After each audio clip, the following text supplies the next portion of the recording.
Shalom, brothers and sisters. I'm coming back at you again, and I'm going to talk about the subject of police killings and murder in America is big business.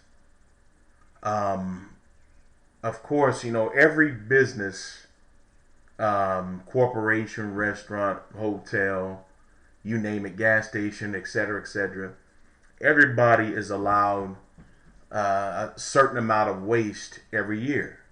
Whether it's hot dogs, hamburgers, brake parts, steel, electrical wire, whatever a business is selling or manufacturing, it's allowed so much waste every year, and every year, police are allowed so many, so many homicides, man, so many killings.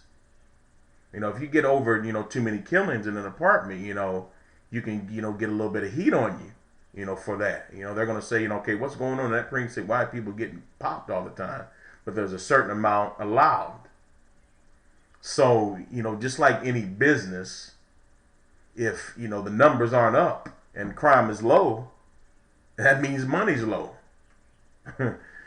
Because every, like this article, it says the true crime cost, does every murder in the United States really cost society 17 million? And crime doesn't pay supposedly, but it does cost society something. The question is how much. Researchers at Iowa State University recently attempted to run the numbers. They wanted to include not just the direct cost, damaged property, lost career, prison upkeep, lawyer fees, but also the broader and more intangible societal costs, such as more frequent police patrols, more complicated alarm systems, and more expensive life insurance plans. If we knew how much a crime costs society, this reasoning went, maybe we could better decide how much money to spend trying to stop it. They found that each burglary in the United States, a car break-in, for example, costs $41,288. For armed robberies, the cost increased eightfold to $334,733. Every aggravated assault costs $145,379. Each rape costs $448,532. Then there is murder, and that's the big money right there. And this is, according to a 2009 study. The researchers, led by sociologist Matt DeLisi, put the price tag at a whopping $17,252,656. That means in 2009, according to the FBI, murder cost the United States almost $263 billion, nearly as much as the federal government annually spends on Medicare.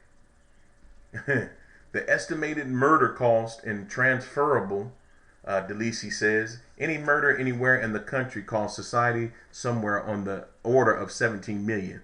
That means the worst offender in Iowa State, and this is Iowa, convicted of convicted of 9 killings, imposed a $153 million cost on society. The 48 convicted murders of Gary Ridgway, perhaps the most prolific American murderer currently in prison, cost the country $816 million. See, it goes to show you, man, murder is money. Police killings are money. Think about it. If money's low and crime is low, the money's not coming in. Prostitution may not be the way it is. Armed robberies may be down from patrolling of the neighborhoods. And then all of a sudden, you go out, you send a rogue cop out into the ghetto, a place that he hates and the people that he hates. And so he's pulling people over. You got 5 or 6 guys pulling people over, harassing folks, sending them to jail for nothing. What does that do? It costs some money. Court cost, cost to get bail out. And then worst case scenario, you really get somebody, in a bad situation. Like I said, it could be the perpetrator. It could be somebody committing a crime. They get killed. The family's going to want to try to sue or something. Or you get like I said, you get a rogue cop that goes out and he's going to kill a minority today, and then pop, and then here comes the media, Here comes the family. Here comes the lawyers. Murder is big business. It's big business. I think it costs anywhere to house an inmate $20,000 to $40,000. Usually around $30,000, right in the middle, but it can go up to $40,000. So of course you're going to send somebody out to to harass somebody, and coming out of a coffee shop, walking to his home, and try to arrest him, or you even go as far as plant coke on him, because now the prison system that you're also affiliated with, Mr. Officer, now that's job security. Murder, tickets, robbery, and all these certain things, that's job security. And when it gets low, you have to do something about it. So let's go out and aggravate a situation and set somebody up, murder them, and that's $17 million. Everybody's paid. Everybody's licking the chops. Everybody gets a piece of the pie.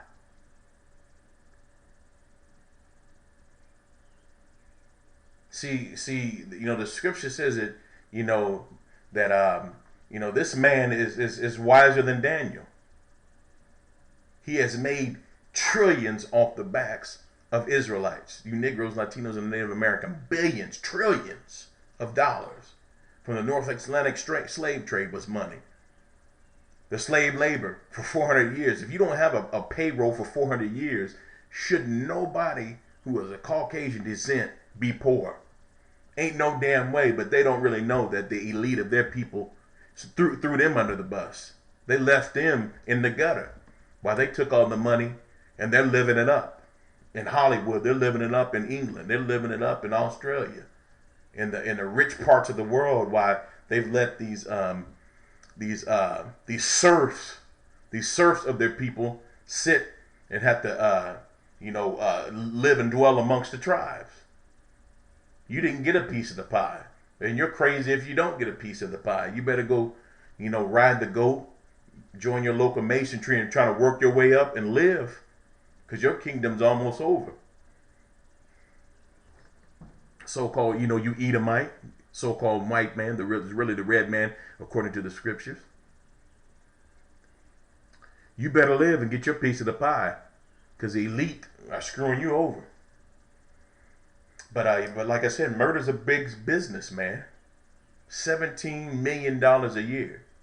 And there's another article to back that up. It says about the same when you go into the Jodi Arias murder, it was about $17 million for that murder.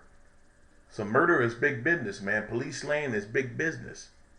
You got, like I said, you got the families, the lawyers, the forensic pathologists, man, the funeral homes, the insurance.